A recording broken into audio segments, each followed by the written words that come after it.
Melissa Stevens. Welcome to the Encaustic Edge. So today we're going to be working on perfect pearls and masking. So the materials that you will need are a painting that you're working on and tape, painter's tape, any size depending on what you're working on. Perfect pearls. It's the name of the dry pigment. This is the gold. There are a lot of different metallic colors. I have bronze and silver, copper. The brand is Ranger, and you can find it at any art store. And this works perfectly for encaustic. It becomes embedded in the wax, and the only thing you need to look for is that it does like to kind of float away, but it can always be scraped back. To clean up some of the edges as you move along, you might want to have a scraper. The other materials that you might need are a paintbrush. I tend to use smaller ones for better control. Let's get creative. So the first thing that I want to do is mask off an area on my painting. Use as much of a single piece of tape as I can, but I want to follow some of these lines of my branches, and they're pretty organic, so I can put the tape down in a way that follows the line. I can bend it outward and I can bring it back in, but I want to stay away from places where it's going to fold. So just carefully lay down your tape.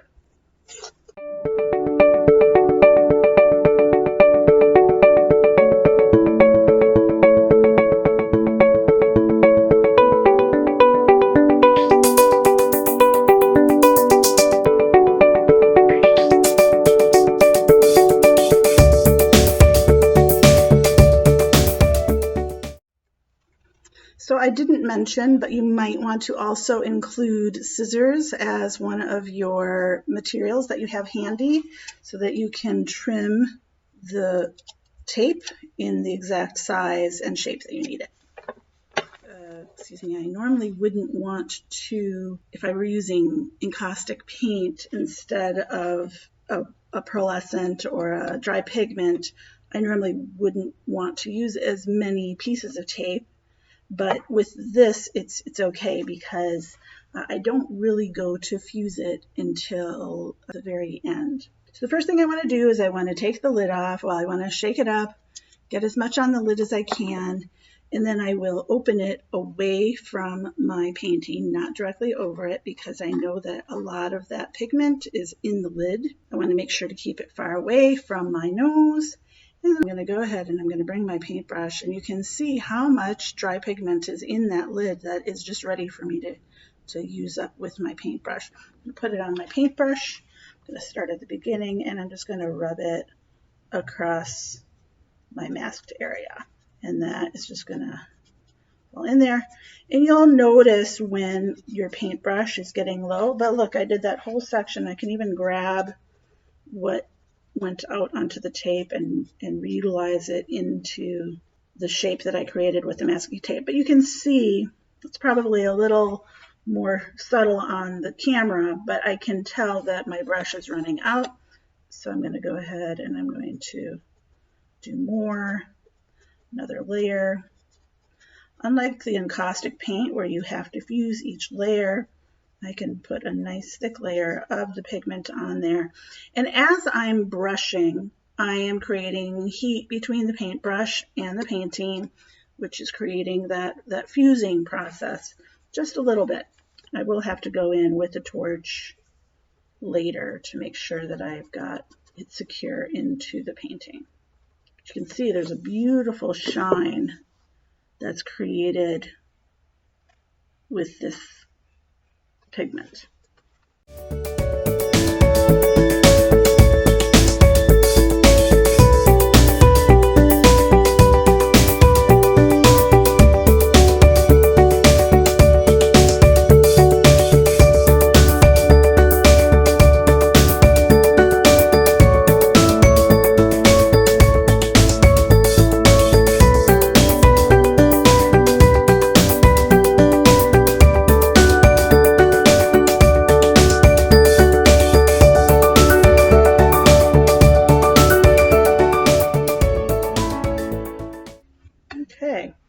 So now I'm satisfied. I always want to make sure to, if I'm ever transitioning what I'm doing next, I want to make sure to close my pigment container and wipe up any excess that might be on the table that could potentially blow up into my nose or onto the painting. So what I'm going to do now, I've got my nice little kind of lightning strike of metallic here. I'm going to go ahead and I'm going to lightly fuse it. And I find that if I'm working smaller, I tend to want to use a kind of a smaller torch because I find that it just heats too much. Or what I'll do is I'll heat from a greater distance, turning my torch down low. So here I've got my butane torch. I'm going to turn it on low and I'm going to lightly fuse the area that I just set down. You may have seen the tip of the tape lighting up a little bit. That's another reason why you want to try and use a continuous line of tape. Now I'm going to not wait too long and lift the masking, and I should have a nice line.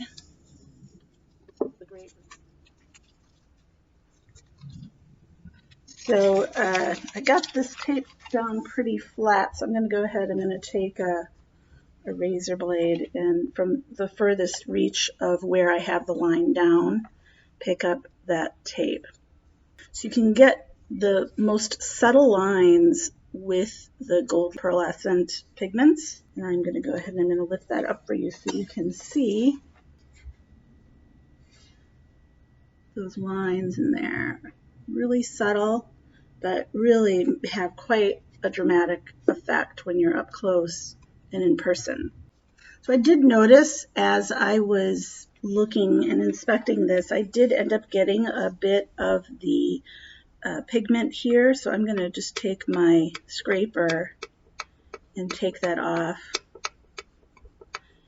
And if I did end up getting more over the edge here, I would probably go in with a smaller tool and scrape that off as well.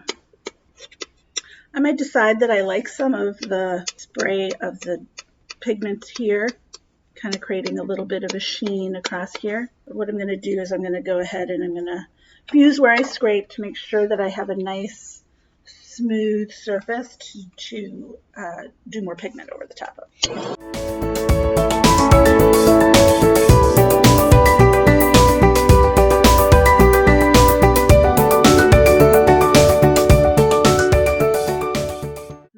To wait a little bit for that to cool. I don't want to put my tape down too early or it will pull the paint off of the painting. So I'm going to go ahead, I'm going to do a few more of these branches and really play with the effect with the different pearlescent colors that I have. I'm going to be using more of the yellow tones that match up with the paint in the painting.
So you can see where I got really, really close to the line that I already laid down. I want to make sure that I don't put any tape directly on top of that just yet.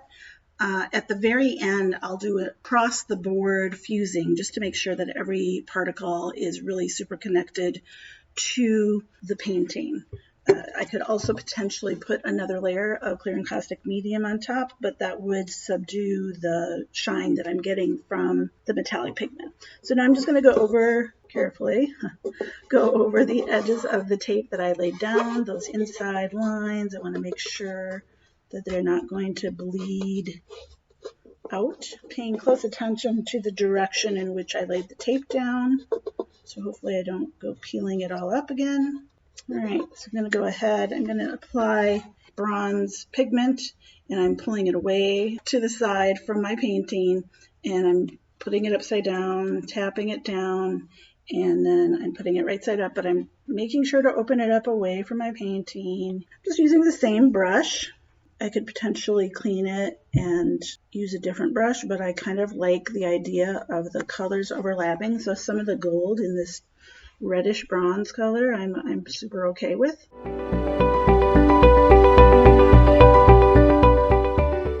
Getting close to that gold, I want to make sure that I get as close as I can without overlapping or pulling off any of that gold.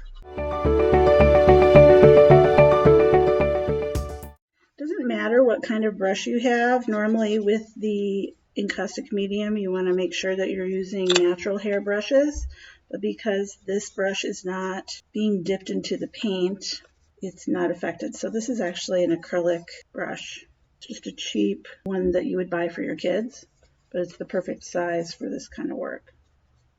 Now I'm running out of the pigment in my lid, so I'm going to kind of go deep, and then I'm going to not dip into the larger portion, but I'm going to go ahead and repeat my actions from before and do the lid shakedown. So there we've got the bronze, got the gold. I'm going to go ahead and close this. I'm going to check my hands. I've got some on my finger here. I'm going to go ahead and wash my hands before I do the reveal.